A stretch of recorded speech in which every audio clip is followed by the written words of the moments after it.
এই হচ্ছে আজকে সন্ধ্যার ফেনী সদর হসপিটাল মোড। অনেকে ফেনী থেকে আপনার ত্রাণ নিয়ে ফুলগাজী এবং পরশুরামের দিকে যাচ্ছে, যদিও তেমন একটা দেখা যাচ্ছে না, যেহেতু আলোর সংকট। এদিকে এখনো বিদ্যুৎ নেই, যা কয়েকটা গাড়ির আলো এবং দোকানপাটে আপনারা দেখতে পাচ্ছেন, এগুলো হচ্ছে যে আপনার জেনারেটর চালিত বিদ্যুতের ব্যবহার করা হচ্ছে।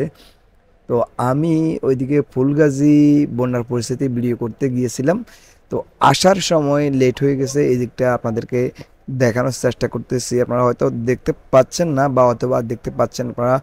এখানে অনেক মানুষ আসলে ফুলগাজী এবং পরশুরামের দিকে যাচ্ছে ত্রাণ নিয়ে, একই সাথে অনেকে ঘরমুখী হচ্ছে।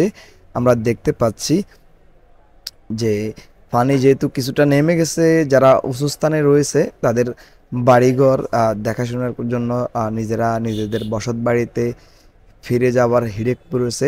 অনেক মানুষ আমরা দেখতে পাচ্ছি যে এখানে আসলে গাড়ি করে যাচ্ছে তারা নিজেদের বাসস্থানে।